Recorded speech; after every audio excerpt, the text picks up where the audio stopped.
organizing, it was impressed upon me the need to make everyone feel safe and comfortable in a public or a private meeting. Particularly, I was told it was very important to make women feel comfortable, since they had to deal with the aggressive, insensitive behaviors sometimes exerted by the masculine presence in the room. I have since come to realize that there are many vulnerable groups in the queer universe. We queers rarely get a chance to be heard, and that's why Steam and On Our Backs put together this very event, because we knew that the Advocate and Out magazine would not be interested in the voice of queer America. Well, I'm about to introduce two men who need to feel that safety in this room right now. Rich and Tom. Tom Reeves was the founder of NAMBLA. They have a story that needs to be heard. Thank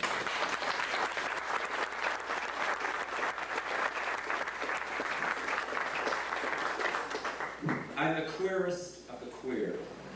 At the age of 14, I was thrown down 2 flights of stairs by the entire football team in my high school because I was a fag. Tonight, I feel, during the first part of this program, I was thrown down those stairs again.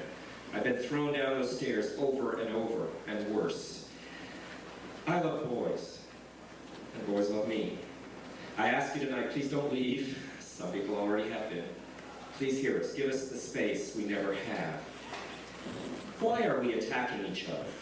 Why are we attacking, some people attacking transgender people, a most difficult situation? Why are we being attacked? I believe that, like liberation, hatred is indivisible. It comes from the same place as homophobia, erotophobia, racism, and all those hatreds I've seen. I see that same hatred, that same viciousness in the faces of those who scream at me and throw me down those stairs now for loving boys. We're here tonight to support lesbians, to support public sex, to support prostitution, to support gay men, to support transgender people, to support transsexuals, and drag queens, and S&M, because we believe in choice and freedom and liberation. We ask you, please, hear us out at least. Many of us come here tonight directly from prison. I mean directly. Some of us come here tonight from suicide attempts, from burnings and threats to be killed. Some of us in this room tonight must wear literally a scarlet letter from the state of Washington and other places. We come, there are 10,000 men in prison today for sex with boys, at least 10,000. Of those 10,000, 90% are there for consensual sex with boys over the age of 12. We're talking about youth and men together exploring ourselves, learning about sexuality, learning about consent. Yes, consent's important.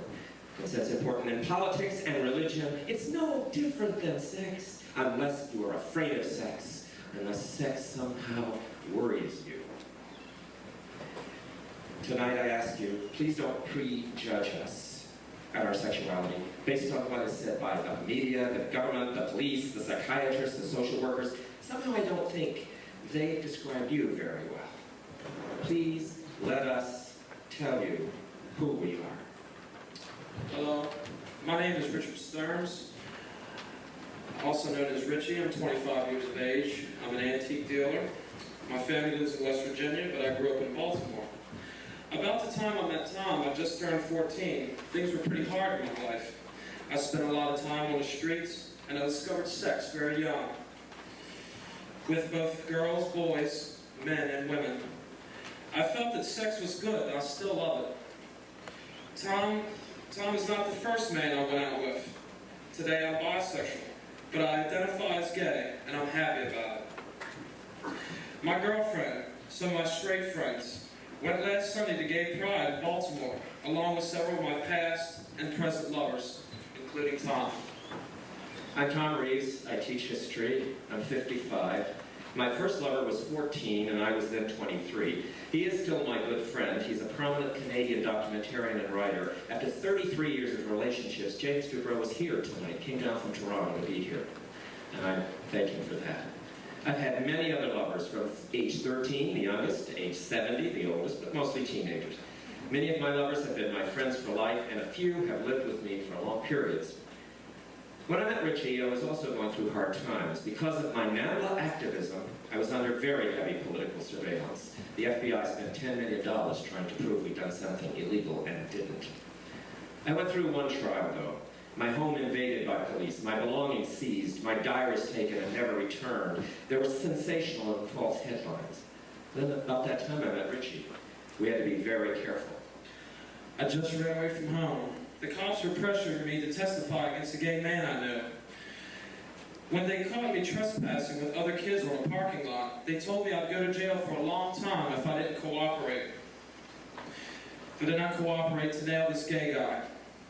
I did not want to hurt this guy. He was my friend. The day I met Tom, I told him about what happened to me, and he said he tried to help. Richie and I spent 8 days circling Baltimore, staying in cheap motels, while I tried to arrange through a lawyer for him to turn himself in, but with an arrangement that they wouldn't force him to testify and that he could go home instead of to a juvenile jail. We had a real adventure. It was a lot of fun, despite the worry about police. That's when I got the idea to have sex right on state lines. On that trip alone, I think we hit about 4. How many do we have now? 18. We did it on state borders, so we'd be breaking as many laws as possible at one time. I remember sex one time on top of the car in the woods, right in the middle of a deserted road on a state line. One night in the motel, I left you naked in the room while I went to the laundry with your only set of clothes. When I came back, you were gone. I was scared shitless.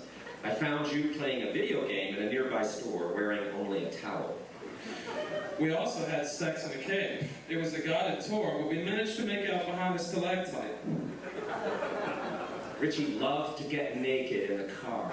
He could actually steer the car with his cock, no lie. It was amazingly big and strong, and still is big. And it was curved just right, so he could press it against the steering wheel. But when we did go back, it was a trap. The gay lawyer promised Richie could go back home, but when I dropped Richie off and he refused to testify, they sent him to one of Maryland's worst lockups for 8 months. I thought Richie would never want to talk to me again, but he wrote me. They forbade us contact, but he used the name Tina for me. So for the next year, I was Tina. I knew the social workers, the cops, all of them really fucked me over. Mostly they didn't try to help me. They were on this crusade. Richie had some very hard knocks. Because of my own situation, I couldn't just bring him to Boston, as I'd done with other boys. Through it all, though, we kept seeing each other. And what a ball we had a ball. Remember in Florida, the night Stan and a couple of the other guys? We were speeding down the Florida Turnpike. Everybody was naked except you. I shot a load that hit the ceiling, but some got your hair. I was in the back seat, so I reached up to kiss you. Just then, we saw the cop pulling us over. And he only gave us a speeding ticket. We weren't speeding, but we didn't argue. Richie was never able to live with us, but he became part of a man-boy family. And it is a family, a real family. You, Michael, Paula, Clay, Donnie, Stan, Rob, and all of us. There are many such man-boy families in America, but we're living through a Holocaust. It's an odd set of priorities that punishes mutual, loving touching more than it does an act of extreme violence. And there are hundreds of thousands of kids brutally beaten, terrorized, even murdered by their parents and other adults. But the media focuses on a blowjob. But we made it through all those hard times, and we still love each other. It was an adventure, and I don't regret 1 minute of it. Of course, all these stories about sex are just fantasies, you understand. We really waited until he turned 18. Sure we did.